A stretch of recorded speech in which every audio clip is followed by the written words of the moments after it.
देखा था। लूफेन सामने एक दरख्त के नीचे बैठा होता है। गांजिया भी वहां पर पहुंच जाता है और अपने बंधु से कहता है, जाओ इस पर अटैक करो और इसे पकड़कर मेरे पास ले आओ। सन गांजिया का बंदा जैसे ही उसके करीब पहुंचता है और अपनी तलवार चलाकर उसे मारने वाला होता है, वो कहता है, मैंने लू फैमिली की मिस जिया और उसके भाई दोनों को पैरालाइज कर दिया है, अब वो दोनों मेरे कब्जे में है। गांजिया जल्दी से अपने बंदे से कहता है, रुक जाओ, इसे मत मारना, तो वो वहीं पर रुक जाता है। गांजिया जूफैन से कहता है, जैसा कि तुमने कहा कि तुमने उन दोनों को पैरालाइज कर दिया है और वो दोनों तुम्हारे कब्जे में है, क्या ये बात सच है? जूफैन उठकर खड़ा होता है और उसे कहता है, सन गांजिया, मैं तुम्हारे साथ एक डील करना चाहता हूँ। गांजिया उसे कहता है, तुम मेरे साथ कैसी डील करना चाहते हो?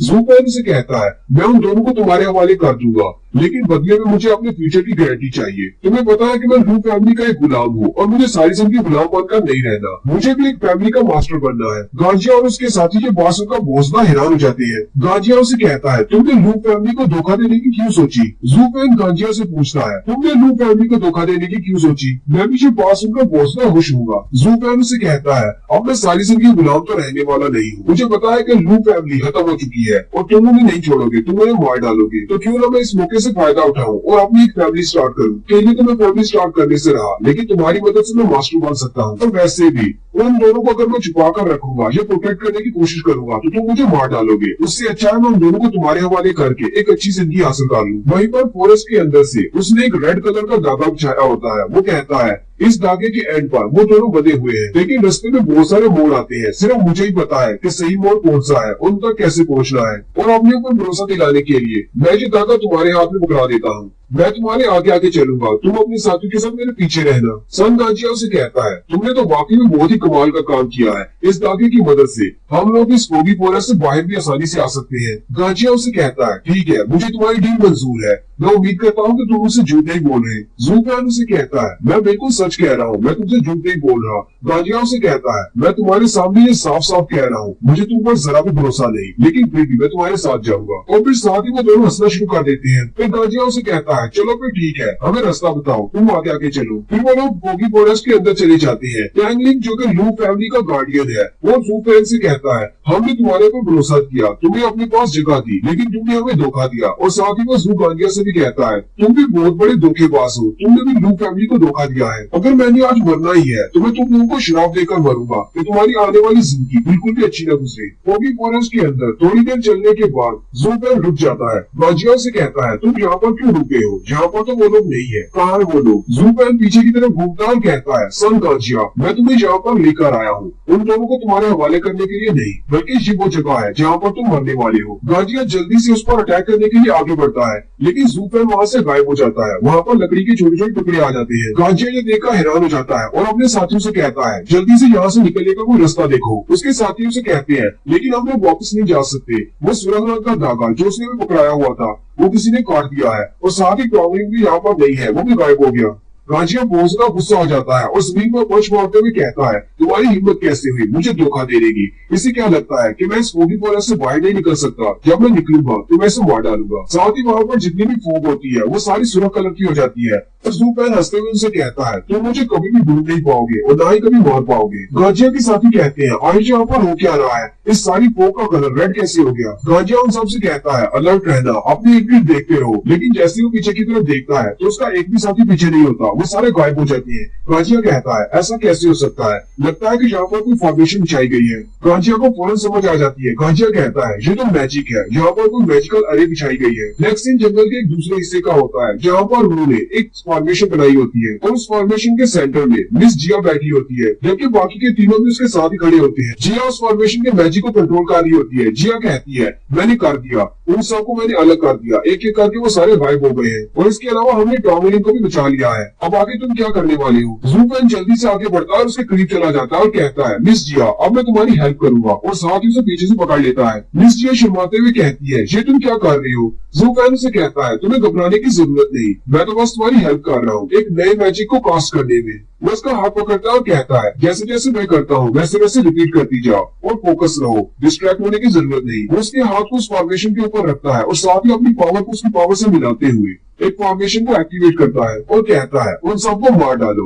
उस फॉर्मेशन के अंदर से कुछ गोश्त निकलते हैं, वो सारे गोश्त उड़ते हुए सीधे उसी रेड मिस्ट की तरफ चले जाते हैं जहाँ पर गांजिया और उसके साथी हैं। उसके साथ ही सीन पर रीअपीयर होते हैं और वो उन घोस्ट को देखकर भोसला हैरान हो जाती है और कहती है ये किस किस्म के घोस्ट हैं। गांजिया के दो साथी खड़े होते हैं, उनमें से एक की बॉडी के अंदर वो घोस्ट चला जाता है और उसको मार देता है। दूसरे वाला बहुत ज्यादा घबरा जाता है और वहां से भागना शुरू कर देता है, लेकिन वो घोस्ट उसके पीछे आता है और उसकी कमर के रास्ते घुसकर उसके मुंह के रास्ते बाहर निकल आता है और उसकी सोल को चुरा लेता है और वो भी मर जाता है। जबकि गांजिया वहां पर खड़ा ये सब कुछ देख रहा होता है, उसी वक्त एक घोस्ट उसकी तरफ भी आता है। गांजिया अपने हाथ को आगे करते हुए उस घोस्ट को रोकने की कोशिश करता है, लेकिन वो घोस्ट उसके हाथ के जरिए उसकी बॉडी के अंदर चला जाता है। गांजिया वहीं पर चिल्लाना शुरू कर देता है और थोड़ी देर के बाद वो मुंह से ब्लड खांसते हुए जमीन पर गिर जाता है। गांजिया की आंखें लाल हो चुकी होती है। वो कहता है ज़ूफेन तुम हो कौन, तुम हो क्या चीज। जबकि ज़ूफेन भी वहीं पर आ जाता है, उसे कहता है जहन्नुम में जाओ और जाकर वहां से पूछ लेना किंग ऑफ हेल से कि मैं कौन हूँ। और साथ ही ज़ूफेन कहता है मिट्टी से बनी हुई सारी चीजें मिट्टी में वापस चली जाती है, जबकि मेरे घोस्ट किसी को भी मारने के बाद वापस मेरे पास आ जाती है। ज़ूफेन ने वहां पर अपनी एक अलग से फॉर्मेशन बनाई होती है, जबकि वो फॉर्मेशन जिसमें मिस जिया बैठी होती है वो डिस्ट्रॉय हो जाती है। वो भी ये देखकर हैरान हो जाती है, जबकि वो सारे के सारे घोस्ट ज़ूफेन की तरफ वापस चले जाते हैं। ज़ूफेन उन सबको अपनी बॉडी में ऑब्जॉर्व कर लेता है। जैसे जैसे वो सारे घोस्ट उसकी बॉडी में ऑब्जॉर्व हो रही होती है, वो साथ साथ कह रहा होता है मैं 7th लेवल पर पहुंच गया हूँ, मैं 8th लेवल पर पहुंच गया हूँ, और साथ ही एंड में वो कहता है मैं 9th लेवल पर पहुंच गया हूँ। यानी कि उन घोस्ट ने जितने लोगों को मारा है उन सब की सोल्स इसके अंदर आ गई है और उनकी पावर्स भी इसने ऑब्जॉर्व कर ली है। ज़ूफेन बहुत ज्यादा खुश हो जाता है और कहता है चलो मेरे पास बहुत सारी पावर आ गई है, मैं 9th लेवल पर भी पहुंच चुका हूँ। इस तरह के 2-4 और लोग मिल जाए जिनको मैं मारकर उनकी पावर्स ले सकूं, फिर मजा आ जाए। फिर ज़ूफेन वापस की तरफ चल पड़ता है और कहता है इस बार तो मेरा ब्रेक थ्रू बहुत ही आसानी से हो गया। मेरी बॉडी के अंदर जो एनर्जी बह रही है वो भी काफी ज्यादा स्ट्रॉन्ग है और मेरी पल्स भी बिल्कुल नॉर्मल है। वो अपने हाथ की तरफ देखता और कहता है इस सारी स्ट्रेंथ को मैंने नॉर्मली अचीव किया है, इसलिए मेरी स्ट्रेंथ पहले से बहुत ज्यादा बढ़ चुकी है, मुझे महसूस हो रहा है। ज़ूफेन कहता है अब जबकि मैंने एनर्जी इकट्ठी कर ली है, अब मुझे मार्शल आर्ट्स की ट्रेनिंग करना होगी ताकि मैं इस एनर्जी को यूज कर सकूं।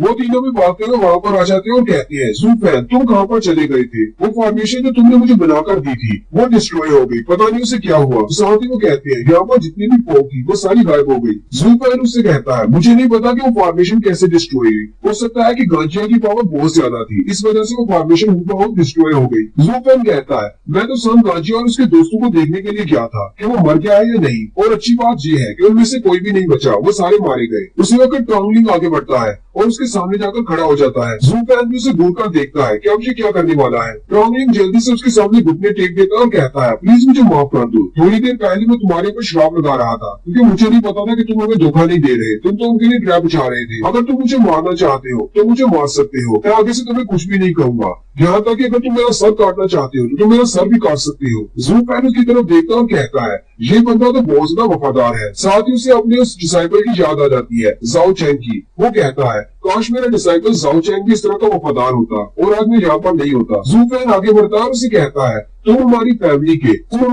के हेड गार्डियन हो और मैं सिर्फ एक गुलाम हूँ, तुम्हें गुलाम के सामने इस तरह नहीं झुकना चाहिए, और गुलाम होते हुए मैं तुम्हें सजा कैसे दे सकता हूँ। और दूसरी बात, ये ट्रैप का आइडिया सिर्फ मेरा था, लेकिन सब कुछ किया तो मिस जिया ने है। हमने आज की जीत मिस जिया की वजह से हासिल की है। ये बात सुनकर वो बहुत ज्यादा खुश हो जाता है और कहता है मिस जिया क्या वाकई में आपने इसकी हेल्प की है, आप तो बहुत ज्यादा महान है। साथ ही वो खुश होकर कहता है हमारी लू फैमिली का हाथ बिल्कुल सुरक्षित हाथों में है, अब हमारी लू फैमिली फिर से फ्यूचर में बहुत ज्यादा तरक्की करेगी। ज़ूफेन मिस जिया से पूछता है अब जबकि हमारे सामने और कोई भी खतरा नहीं है, कोई भी बैंडिट्स नहीं रहे, तो अब हम लोग क्या करने वाले हैं। ट्रॉन्गलिंग कहता है वैसे तो मेरा मकसद इसको प्रोटेक्ट करने का था, क्योंकि हम लोग फैन सिटी में काई फैमिली के पास जा रहे हैं। वैसे भी तुम्हें तो ये बात अच्छी तरह से पता है कि काई फैमिली का जो लड़का है उसकी शादी मिस जिया के साथ होने वाली है। ज़ूफेन उसकी बात सुनकर सोचना शुरू कर देता और कहता है काई फैमिली फैन सिटी की सबसे बड़ी फैमिली है, अगर हम मिस जिया को उनके हवाले कर देते हैं हो सकता है कि ऐसा करने से मेरा मैजिक का पावर खत्म हो जाए और मेरे ऊपर से श्राप उठ जाए, फिर मैं आजाद हो जाऊंगा, चाहे मैं जो मर्जी कर सकता हूँ। ज़ूफेन बहुत ज्यादा एक्साइटेड हो जाता है और उनसे कहता है चलो फिर जल्दी से काई सिटी चलते हैं और मिस जिया की शादी करवाते हैं। उसी वक्त एक और केव का सीन खाते हैं जहाँ पर एक बंदा एक मास्टर के पास आता है और उसे कहता है मैं वापिस आ गया। वो उससे पूछता है क्या सन गांजिया अपने मकसद में कामयाब हुआ या नहीं। वो उसे कहता है नहीं, सन गांजिया मारा गया है और लू फैमिली वाले